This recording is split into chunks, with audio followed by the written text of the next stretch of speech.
to a lot of seniors, and see you soon. Special night. It's so hard to play well on a night like tonight with so many emotions.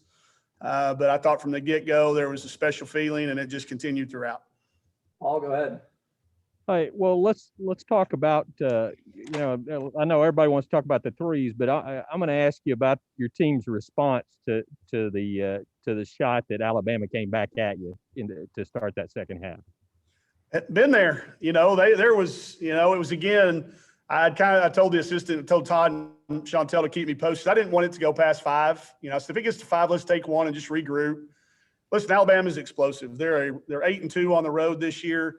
You knew it was a matter of time. They were going to make some adjustments. They're too good not to.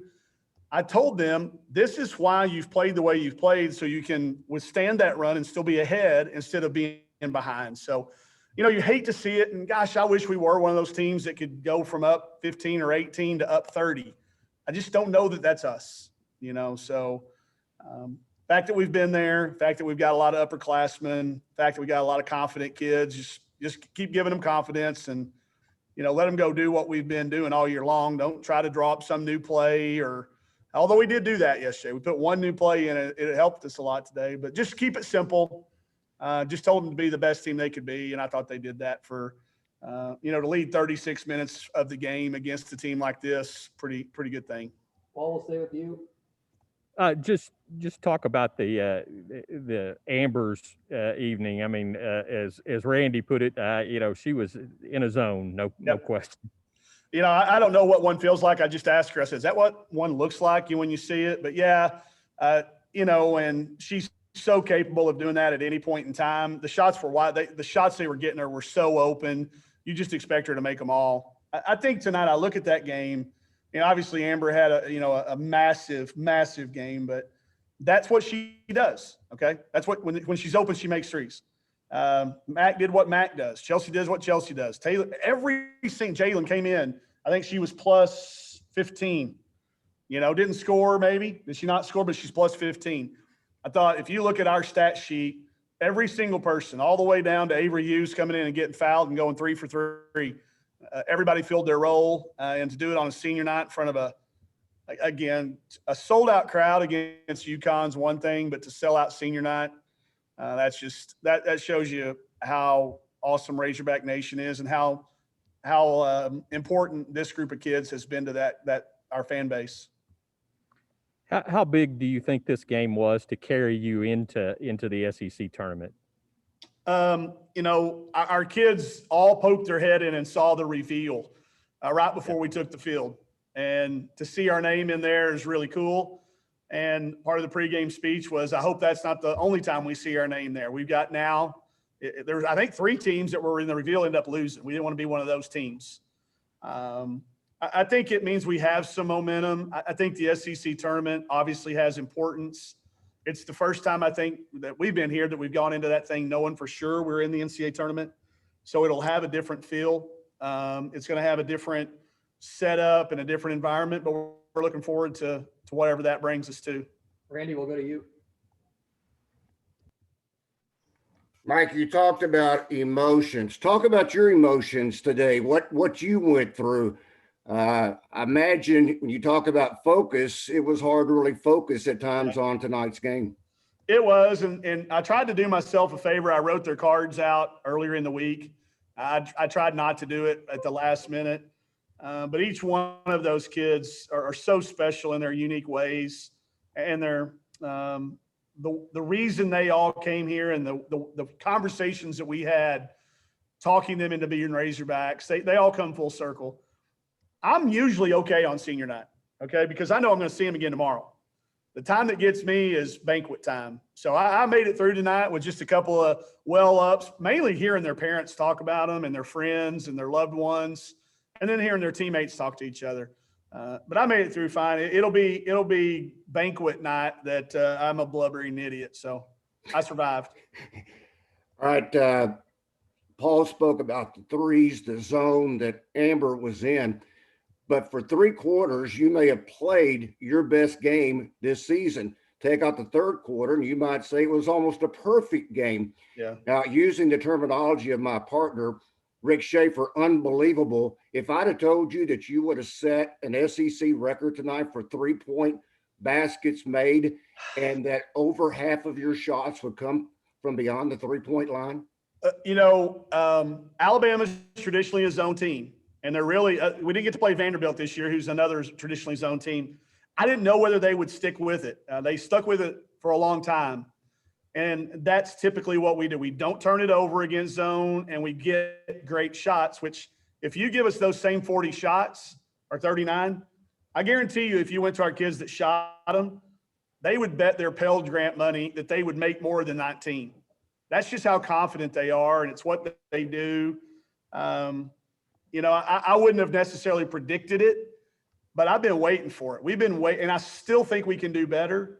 Although I look down and I'm not so sure. It felt like at times, I as a player have never been in the zone in basketball, so I can't imagine how big that basket looked. But as soon as Amber caught it, I thought it was going in. And then Slocum gets going, goes 4 for 4. Chelsea's all look good leaving her hands. They started going under screens on Mac, and we know what that means. So, I know we're hard to guard, but I thought our defense at times again tonight was what got us go in transition and what allowed us to get some of those great looks. But this is going to be one of those ones that we go back and rewatch. I'll watch this tonight. I don't always rewatch our games at night, but this is going to be one to go home and put in the DVR and have fun watching. All right, I'm going to give you one more stat that might Go. blow your mind. You score 94 points. You have 16 points inside the paint. That's almost unheard of to be able to score 94 points, but only 16 came in the paint. Yeah, normally, we drive it in there a bunch, but in that zone, they had such length that it just didn't happen tonight.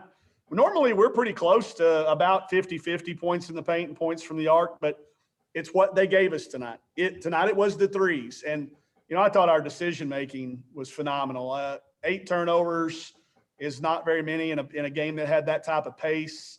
And some of those were aggressive turnovers. So I thought our group was very, very mature, which they should be. Mac has got junior type minutes. And again, all those seniors out there that were honored, they've been in a lot of tough battles. We are definitely tested. I wanted it about, it was 5 games ago. I said it on a press conference. We wanted to make sure these last 5 games, we ended up tested and trusted, where we trusted each other and we were tested, and then be healthy and happy. And I tell you that, we played every game that the SEC allowed us to play. And then the one that got canceled, we made up with, the number 1 overall seed at UConn. So when we step back and you look at the marathon we just ran, I don't know what seed we're going to be end up. I think somebody told me probably the 6th seed, which I think, are we tied for 4th with 9 wins? Yes. I think we'll be tied for 4th. So with the road schedule that we faced going to Kentucky, to Tennessee, the last thing I want to say is I'm so happy for Coach Blair. Them winning the SEC championship. I did pick them in the preseason as number 1. I am the person that's been voting them number 1 in the country, or one of the 2 people been voting them number 1 in the country. So congratulations to A&M and to Coach Blair and his staff, Kelly and Amy and Bob down there. They really represented our league in a year where I think the league was as hard as it's ever been. I got one last question for you, Mike. Yep. The dreaded word peak. Do you feel like you are peaking at the right time? I would have said hell no before tonight. I didn't think we were anywhere close against, Auburn the other night down there. But roll it back today, our focus, being able to block out all the possibilities of what, senior day can bring with having your family in town and it being disjointed and all that. I'd say that it's got to be thought about. Yeah. Are we? But hey, listen, we've got enough veteran coaches. We'll know how to peel it back. We'll find enough things that we'll find a chip to put on our shoulder going down there to the SEC tournament and see how that thing turns out. This is the time of the year where how you manage things, how you manage your days in between now and playing at the SEC tournament, playing the NCAA tournament. it's unique every single year, but there are some similarities that I hope we can draw from in past experiences and make sure that this group just absolutely enjoys the fruits of their efforts and being rewarded. It was an awesome crowd tonight. Most of them stuck around to see it. And I hope we have not peaked, but I hope we're on our way, Randy. I hope that answers it. Congrats, Mike. Appreciate you, Thanks, man. y'all. Thanks, guys. All right. Yeah, we're good. Thank you.